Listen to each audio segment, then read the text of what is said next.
नमस्कार। आज हम बात करेंगे उस शक्ति की जिसे एल्बर्ट आइंस्टाइन ने दुनिया का 8वां अजूबा बताया था। ये है कंपाउंडिंग की ताकत, यानी चक्रवृद्धि ब्याज का जादू। जरा सोचिए, अगर किसी को 2 नौकरी के प्रस्ताव मिले, पहला 1 लाख रुपए प्रति माह की पक्की तनख्वाह, दूसरा सिर्फ 1 पैसा महीने का, लेकिन ये पैसा अगले 3 साल तक हर महीने दोगुना होता जाएगा। कौन सा चुनना समझदारी होगी? पहली नजर में तो 1 लाख का ऑफर कहीं ज्यादा आकर्षक लगता है ना? ज्यादातर लोग शायद वही चुनेंगे। हाँ बिल्कुल, वो 1 लाख तो सीधा सीधा दिखा है। लेकिन यहीं पर कंपाउंडिंग अपना कमाल दिखाता है। 3 साल बाद पहला प्रस्ताव आपको देगा कुल 36 लाख रुपए, जबकि दूसरा, वो 1 पैसे वाला प्रस्ताव, बढ़ते बढ़ते बन जाएगा पूरे 68 करोड़ रुपए। जी हाँ, आपने सही सुना, 68 करोड़ रुपए।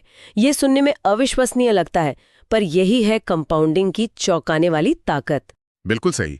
ये उदाहरण दिखाता है कि कैसे एक बहुत छोटी शुरुआत अगर सही माहौल और समय मिले तो हैरान करने वाले नतीजों तक पहुंच सकती है। आज के हमारे इस विश्लेषण का मकसद इसी छिपी हुई ताकत को समझना है।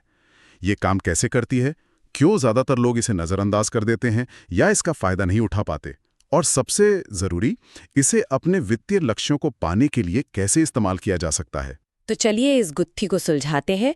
आखिर ये कंपाउंडिंग या चक्रवृद्धि ब्याज है क्या भला? इसे आसान शब्दों में समझाएंगे। जरूर। एकदम सरल भाषा में कहें तो कंपाउंडिंग का मतलब है आपके निवेश पर जो रिटर्न या ब्याज मिलता है, उस रिटर्न पर भी रिटर्न कमाना। अच्छा। यानी आपका पैसा आपके लिए और पैसा कमाता है और फिर वो कमाया हुआ पैसा भी और पैसा कमाने लगता है। ये एक स्नोबॉल इफेक्ट की तरह है। मतलब जैसे बर्फ का गोला लुढ़कते हुए बड़ा होता जाता है ना, वैसा ही। हाँ। अच्छा, मतलब ये साधारण ब्याज से अलग है। हाँ, काफी अलग। साधारण ब्याज, जिसे सिंपल इंटरेस्ट कहते हैं, उसमें ब्याज हमेशा सिर्फ आपकी शुरुआती मूल रकम पर ही मिलता है, प्रिंसिपल अमाउंट पर। ठीक है। लेकिन कंपाउंडिंग में ब्याज आपकी मूल रकम और उस पर अब तक जमा हुए सारे ब्याज, दोनों को जोड़कर जो कुल रकम बनती है, उस पर मिलता है। इसीलिए समय के साथ इसकी रफ्तार बढ़ती जाती है। इसे एक उदाहरण से समझना शायद और आसान होगा। बिल्कुल। मान लीजिए किसी ने 1 लाख रुपए का निवेश किया और उस पर सालाना 15% का रिटर्न मिल रहा है, तो पहले साल के अंत में 15% ब्याज यानी 15,000 रुपए मिलेगा। कुल रकम हो जाएगी 1,15,000 रुपए। ठीक है। अब दूसरे साल ब्याज इस 1,15,000 रुपए पर 15% की दर से लगेगा। अच्छा, बढ़ी हुई रकम पर? हाँ, बढ़ी हुई रकम पर। तो वो होता है 17,250 रुपए। तो दूसरे साल के अंत में कुल रकम होगी 1,32,250 रुपए। जबकि अगर ये साधारण ब्याज होता तो दूसरे साल भी सिर्फ 15,000 रुपए ही ब्याज मिलता। हाँ, ये तो शुरुआत में छोटा सा ही अंतर लगा, 2,250 रुपए का। सही कहा। शुरुआत धीमी ही लगती है, ये जरूरी बात है, लेकिन ये अंतर समय के साथ बहुत तेजी से बढ़ता है। अगर इसी 1 लाख रुपए को 15% चक्रवृद्धि ब्याज पर 10 साल के लिए छोड़ दिया जाए तो ये 4 लाख रुपए से भी ज्यादा बन जाएगा। 10 साल में 4 गुना? हाँ, जबकि साधारण ब्याज से 10 साल में ये सिर्फ 2.5 लाख रुपए ही होता। 1 लाख रुपए मूल और 10 साल का 1.5 लाख रुपए ब्याज। यही कंपाउंडिंग का असली जादू है। ये लंबी अवधि में छोटे निवेशों को भी बहुत बड़ा बना सकता है। ये तो वाकई कमाल है। लेकिन यहाँ एक बड़ा सवाल उठता है, अगर ये इतना शक्तिशाली है जैसा आइंस्टाइन ने भी कहा, तो फिर क्यों ज्यादातर लोग इसका पूरा फायदा नहीं उठा पाते? क्या वजह है कि ये 8वां अजूबा लोगों की पहुंच से बाहर लगता है? इसके पीछे कई व्यवहारिक और मनोवैज्ञानिक कारण हैं। पहला कारण तो हमारी शिक्षा प्रणाली से जुड़ा है। स्कूल में जब कंपाउंडिंग पढ़ाया जाता है तो अक्सर जटिल फॉर्मूलों पर इतना जोर होता है। हाँ, वो P1+RN वाले। हाँ बिल्कुल। तो लोग कॉन्सेप्ट की सादगी को समझने की बजाय उसे डर जाते हैं। उन्हें लगता है ये कोई बहुत मुश्किल चीज है।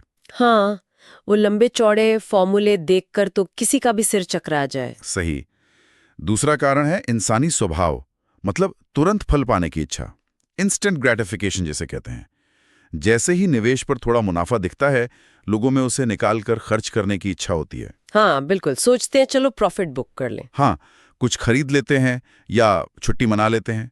वो ये नहीं समझ पाते कि ऐसा करके वो उस पैसे को भविष्य में और ज्यादा बढ़ने का मौका ही नहीं दे रहे। वो उस नन्हे पौधे को ही काट रहे हैं जो आगे चल के एक विशाल पेड़ बन सकता था। ये तो बहुत आम है। लोग शॉर्ट टर्म फायदे के लिए लॉन्ग टर्म नुकसान कर बैठते हैं। बिल्कुल। और तीसरा महत्वपूर्ण कारण है धीमी शुरुआत और धैर्य की कमी। जैसा हमने 1 लाख वाले उदाहरण में देखा, शुरुआती सालों में वृद्धि बहुत धीमी लगती है। 1 लाख रुपए का 1,15,00,000 होना या 1,32,00,000 होना बहुत रोमांचक नहीं लगता। लोगों को लगता है कि इससे अमीर बनने में तो सदियां लग जाएंगी। यहीं पर वो धैर्य खो देते हैं। ये कुछ उस हाथी वाली कहानी जैसा है। हाँ, वो कहानी मैंने पढ़ी है। एक हाथी का बच्चा जब पतली सी जंजीर से बंधा होता है तो वो उसे तोड़ नहीं पाता, और बड़ा ताकतवर होने के बाद भी वो कोशिश ही नहीं करता। ठीक, क्योंकि बचपन के अनुभव ने उसके दिमाग में ये बात बैठा दी है कि वो इस जंजीर को नहीं तोड़ सकता। ठीक यही बात निवेश पर भी लागू होती है। शुरुआती धीमी रफ्तार देखकर लोग मान लेते हैं कि बचत और निवेश से बड़ी दौलत बनाना उनके लिए संभव ही नहीं है। वो अपनी ही बनाई हुई मानसिक जंजीरों में कैद हो जाते हैं और कोशिश करना छोड़ देते हैं, जबकि समय के साथ उनका पैसा भी उस हाथी की तरह ताकतवर बन सकता है। ये हाथी वाली मिसाल तो सच में सोचने पर मजबूर करती है। क्या इसका कोई असली जिंदगी का उदाहरण है जहां किसी ने धैर्य रखकर कंपाउंडिंग का अविश्वसनीय फायदा उठाया हो? हाँ, बिल्कुल है। विप्रो की कहानी का एक बहुत प्रसिद्ध उदाहरण अक्सर दिया जाता है। 1980 में सतीश शाह नाम के एक शेयर ब्रोकर ने अपने क्लाइंट अनवर को विप्रो के शेयर खरीदने की सलाह दी। अच्छा। उस समय विप्रो आज जितनी बड़ी कंपनी नहीं थी। अनवर ने करीब 10,000 रुपए का निवेश करके विप्रो के 100 शेयर खरीद लिए। 10,000 रुपए का निवेश? हाँ। और फिर अनवर ने जो किया वो सबसे महत्वपूर्ण था। उन्होंने उन शेयरों को बेचा नहीं, दशकों तक होल्ड करके रखा। अरे वाह! इस दौरान विप्रो ने कई बार बोनस शेयर्स दिए, मतलब एक शेयर पर एक फ्री, ऐसे स्टॉक स्प्लिट हुए, शेयरों की संख्या लगातार बढ़ती गई। साथ ही कंपनी ने डिविडेंड भी दिया। अनवर ने बस धैर्य रखा। तो आज उन 10,000 रुपए के शेयरों की कीमत क्या होगी, अंदाजा लगाना भी मुश्किल है। 40 साल से ज्यादा समय बाद वो 10,000 रुपए का शुरुआती निवेश बढ़कर लगभग 700 करोड़ का हो गया। क्या? 700 करोड़? जी हाँ, 700 करोड़ रुपए। बोनस और स्प्लिट के बाद अनवर के पास करीब 2.5 करोड़ शेयर हो गए और उस समय हर शेयर की कीमत लगभग 350 रुपए थी। 10,000 रुपए से 700 करोड़ रुपए, ये कंपाउंडिंग और धैर्य का जीता जागता सबूत है। अविश्वसनीय 700 करोड़ रुपए। इससे क्या मुख्य बात समझ आती है? मतलब हर कोई तो विप्रो नहीं ढूंढ सकता। नहीं, बिल्कुल नहीं। यहां सबसे ध्यान देने वाली बात है वृद्धि की दर, CAGR, जिसे कहते हैं कंपाउंडेड एनुअल ग्रोथ रेट। ये असाधारण वृद्धि लगभग 41% CAGR से हुई। अब हर साल 41% कमाना तो लगभग नामुमकिन है। ये बहुत खास मामला है। हाँ, ये तो बहुत ज्यादा है। हाँ, लेकिन ये दिखाता है कि आपको हर साल 100% या 200% जैसे जादुई रिटर्न की जरूरत नहीं है। एक अच्छा यथार्थवादी रिटर्न, मान लीजिए 15-17%, भी अगर लंबे समय तक मिलता रहे, 15-20 साल या उससे ज्यादा, तो वो भी आपको वित्तीय रूप से स्वतंत्र बनाने के लिए काफी हो सकता है।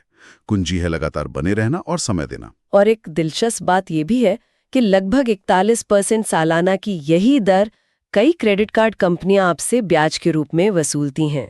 बिल्कुल सही पॉइंट। ये कंपाउंडिंग का दूसरा पहलू है, नेगेटिव कंपाउंडिंग। अगर आपने क्रेडिट कार्ड का बिल या कोई महंगा लोन समय पर नहीं चुकाया तो ब्याज पर ब्याज जुड़ता जाता है और कर्ज का बोझ तेजी से बढ़ता है। हाँ, वो तो बहुत खतरनाक हो सकता है। हाँ, कई बार नियंत्रण से बाहर। इसीलिए आइंस्टाइन वाली कहावत का दूसरा हिस्सा भी उतना ही सच है। जो इसे समझता है वो इसे कमाता है, जो नहीं समझता वो इसका भुगतान करता है। कर्ज के मामले में हम भुगतान करने वाले बन जाते हैं। ये तो बहुत जरूरी चेतावनी है। तो अब अगर कोई कंपाउंडिंग का फायदा उठाना चाहता है तो उसे किन मुख्य बातों पर ध्यान देना चाहिए? किन चीजों को सबसे महत्वपूर्ण माने? कंपाउंडिंग के जादू को समझने और उसका लाभ उठाने के लिए 2 सबसे महत्वपूर्ण घटक हैं। पहला है रिटर्न की दर, रेट ऑफ रिटर्न, और दूसरा है समय, टाइम। ठीक है, तो पहले रिटर्न रेट की बात करते हैं। ये क्यों इतना मायने रखता है? रिटर्न रेट में मामूली सा अंतर भी जब लंबी अवधि की बात आती है तो नतीजों में जमीन आसमान का फर्क ला सकता है। रॉकी और सनी का एक बहुत अच्छा उदाहरण लेते हैं। मान लीजिए दोनों 25 साल के हैं और दोनों के पास निवेश करने के लिए 10 लाख रुपए हैं। अच्छा, तो दोनों ने क्या किया? सनी, जो शायद थोड़ा पारंपरिक निवेशक है, उसने अपने 10 लाख को 2 हिस्सों में बांटा। 5 लाख रुपए FD में लगाए, जहां मान लीजिए उसे 7% सालाना रिटर्न मिला, और बाकी 5 लाख रुपए सोने में निवेश किए, जहां उसे औसतन 9% सालाना रिटर्न मिला। ये दोनों ही सुरक्षित माने जाते हैं। ठीक है, और रॉकी ने? रॉकी ने थोड़ा अलग रास्ता अपनाया। उसने भी पैसे बांटे, लेकिन अलग तरह से। हाँ? 5 लाख रुपए उसने एक बैंक के सेविंग्स अकाउंट में रखे, शायद इमरजेंसी के लिए, जहां उसे सिर्फ 4% ब्याज मिला। बहुत कम। हाँ, सेविंग्स में तो क्या ही मिलता है। सही, लेकिन बाकी के 5 लाख रुपए उसने एक इक्विटी इंडेक्स फंड में लगा दिए। ओके। इंडेक्स फंड वो होते हैं जो पूरे स्टॉक मार्केट के प्रदर्शन को ट्रैक करते हैं। मान लीजिए इस पर उसे लंबी अवधि में औसतन 17% सालाना रिटर्न मिला। तो 20 साल बाद दोनों के निवेश का क्या नतीजा रहा, ये सुनने लायक होगा। यहीं पर रिटर्न रेट का फर्क साफ दिखता है। 20 साल बाद सनी के पास कुल मिलाकर लगभग 43 लाख रुपए जमा हुए, करीब 18 लाख रुपए एफडी से और 25 लाख रुपए गोल्ड से। ठीक है, 43 लाख बुरा नहीं है। बुरा नहीं है, लेकिन रॉकी का नतीजा देखिए। उसके सेविंग्स अकाउंट वाले 5 लाख रुपए बढ़कर सिर्फ 10 लाख के आसपास हुए। 4% पर पैसा बहुत धीरे बढ़ता है। हाँ। लेकिन इंडेक्स फंड वाले 5 लाख रुपए 17% की दर से बढ़कर लगभग 98 लाख रुपए बन गए। क्या बात है। यानी रॉकी के पास कुल मिलाकर करीब 1 करोड़ रुपए जमा हुए, सनी से लगभग 2.5 गुना ज्यादा। वाओ, सिर्फ निवेश चुनने के तरीके ने इतना बड़ा फर्क डाल दिया। बिल्कुल। इससे एक बहुत महत्वपूर्ण सिद्धांत सामने आता है, संपत्ति का आवंटन, एसेट एलोकेशन जिसे कहते हैं। यानी अपना पैसा सोच समझकर अलग अलग तरह की संपत्तियों में बांटना। खासकर जब लक्ष्य लंबा हो, जैसे रिटायरमेंट, तो कम रिटर्न देने वाले सुरक्षित विकल्पों में बहुत ज्यादा पैसा लगा देना आपकी संपत्ति की वृद्धि को बुरी तरह सीमित कर सकता है। और शायद फीस का भी इसमें रोल होता है, वो भी तो रिटर्न कम कर देती है। हाँ, आपने बहुत सही मुद्दा उठाया। फीस या खर्चों का रिटर्न पर बहुत गहरा असर पड़ता है, जिसे लोग अक्सर नजरअंदाज कर देते हैं। एक उदाहरण सोचिए। मान लीजिए आप 10,000 रुपए को 20 साल के लिए 10% सालाना रिटर्न पर निवेश करते हैं। ये बढ़कर 67,000 हो जाने चाहिए। ठीक। लेकिन अगर आपके निवेश विकल्प, मान लीजिए कोई महंगा म्यूचुअल फंड है, उसमें सालाना 2.5% की फीस कट जाती है, तो आपका वास्तविक रिटर्न सिर्फ 7.5% रह गया। ओहो। और इस दर पर 20 साल बाद आपको 67,000 की बजाय सिर्फ 40,000 के आसपास मिलेंगे। मतलब लगभग आधा मुनाफा फीस में चला गया। बिल्कुल। इसीलिए कम लागत वाले विकल्प जैसे कि इंडेक्स फंड लंबी अवधि के निवेशकों के लिए अक्सर ज्यादा फायदेमंद साबित होते हैं। ये फीस वाली बात तो आंखें खोलने वाली है। वाकई, सिर्फ रिटर्न की बड़ी संख्या देखना काफी नहीं, खर्चों पर ध्यान देना भी उतना ही जरूरी है। अब आते हैं कंपाउंडिंग के दूसरे बड़े राज पर, समय, टाइम। इसे क्यों इतना महत्वपूर्ण माना जाता है? समय, ये कंपाउंडिंग का असली हथियार है।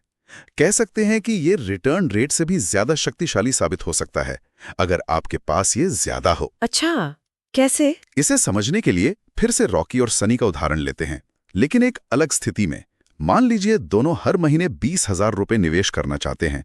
उन्हें औसतन 14% सालाना रिटर्न मिलता है और दोनों का लक्ष्य 40 साल की उम्र में रिटायर होना है। ठीक है, तो इस बार क्या फर्क है? फर्क है सिर्फ निवेश शुरू करने की उम्र का। रॉकी ने समझदारी दिखाते हुए 20 साल की उम्र से ही निवेश शुरू कर दिया। वो 40 की उम्र तक, यानी कुल 20 साल तक हर महीने 20,000 रुपए निवेश करता रहा। इस साल सनी ने थोड़ी देर कर दी। उसने 5 साल बाद 25 की उम्र में निवेश शुरू किया और 40 की उम्र तक, यानी कुल 15 साल तक निवेश किया। निवेश की रकम और रिटर्न रेट दोनों के लिए बराबर है, सिर्फ समय का अंतर है 5 साल का। तो इस 5 साल की देरी का क्या नतीजा हुआ? नतीजा हैरान करने वाला है। 40 साल की उम्र में जब दोनों रिटायर हुए, तो रॉकी के पास जमा हो गए थे लगभग 2.3 करोड़। 2.3 करोड़? हाँ, उसने कुल निवेश कितना किया था? 20,000 रुपए प्रति माह के हिसाब से 20 साल में 48 लाख रुपए। ठीक है, 48 लाख लगाकर 2.3 करोड़। अब सनी को देखते हैं। उसने 15 साल में कुल 36 लाख रुपए निवेश किए, रॉकी से सिर्फ 12 लाख रुपए कम। हाँ, ज्यादा फर्क नहीं है निवेश में तो। लेकिन रिटायरमेंट पर उसके पास जमा हुए सिर्फ 1.1 करोड़, रॉकी से आधे से भी कम। कमाल है, सिर्फ 5 साल देर से शुरू करने की कीमत 1 करोड़ से भी ज्यादा। हाँ, ऐसा इसलिए हुआ क्योंकि 14% की रिटर्न दर पर पैसा लगभग हर 5 साल में 2 गुना हो जाता है। एक रूल ऑफ 72 होता है ना? हाँ हाँ। तो 72 को 14 से भाग दें तो करीब 5.5 साल आता है। तो रॉकी के पैसे को सनी के मुकाबले 2 गुना होने का एक पूरा अतिरिक्त चक्र मिल गया। ये उदाहरण साफ तौर पर दिखाता है कि आप कितनी जल्दी शुरुआत करते हैं, ये कितना ज्यादा मायने रखता है। हर साल की देरी का मतलब है कंपाउंडिंग के जादू का असर कम होना। समय आपका सबसे बड़ा दोस्त है निवेश की दुनिया में। तो इन सब बातों का, इन उदाहरणों का, विप्रो की कहानी का, रॉकी और सनी के निवेश का सार क्या निकलता है? आम व्यक्ति के लिए इसका क्या मतलब है? मतलब बहुत सीधा और शक्तिशाली है। कंपाउंडिंग की समझ और उसका सही इस्तेमाल किसी के भी आर्थिक भविष्य को बदलने की क्षमता रखता है। आपको अमीर बनने के लिए जरूरी नहीं कि आप अपना खुद का बड़ा बिजनेस ही खड़ा करें। आप सही तरीके से निवेश करके देश और दुनिया की सबसे सफल कंपनियों के हिस्सेदार बन सकते हैं और उनकी सफलता से अपनी दौलत बढ़ा सकते हैं। और सबसे महत्वपूर्ण सबक क्या होंगे? मतलब अगर 2 बातें याद रखनी हो तो? 2 सबसे महत्वपूर्ण सबक हैं। पहला, जितनी जल्दी हो सके शुरुआत करें, चाहे रकम कितनी भी छोटी क्यों ना हो। 500 रुपए या 1000 रुपए प्रति माह से भी शुरुआत करना कुछ न करने से कहीं बेहतर है। और दूसरा, धैर्य रखें। शुरुआती धीमी गति से निराश न हो। याद रखें, असली जादू, असली तेजी लंबे समय में ही दिखेगी। हमें उस हाथी की तरह नहीं बनना है जो अपनी पुरानी मानसिक जंजीरों को ही सच मानकर बैठ जाता है। और जैसा आइंस्टाइन ने कहा था, कंपाउंडिंग दुनिया का 8वां अजूबा है। जो इसे समझता है वो इसे कमाता है, जो नहीं समझता वो इसका भुगतान करता है। हाँ, और ये बात कर्ज के जाल में फंसने वालों पर भी उतनी ही लागू होती है जितनी सफल निवेशकों पर। क्रेडिट कार्ड का बढ़ता ब्याज या पर्सनल लोन की ऊंची दरें कंपाउंडिंग के नकारात्मक पहलू का खतरनाक उदाहरण है। बिल्कुल। तो अंत में हम सबके लिए सोचने वाली बात यह है, क्या हम में से कई लोग असल में उस हाथी की तरह ही हैं? क्या हमने अपने मन में ये सीमाएं बना ली हैं कि बचत और निवेश से बड़ी संपत्ति बनाना हमारी बस की बात नहीं, क्योंकि शुरुआत धीमी लगती है? या फिर क्या हम आज इस 8वें अजूबे की शक्ति को, कंपाउंडिंग के इस अनदेखे जादू को समझकर एक छोटा सा कदम उठाने के लिए तैयार हैं? हाँ, एक छोटा कदम। चाहे वो कदम आज कितना भी छोटा क्यों ना लगे, क्योंकि यही छोटा कदम अगर लगातार उठाया जाए और उसे समय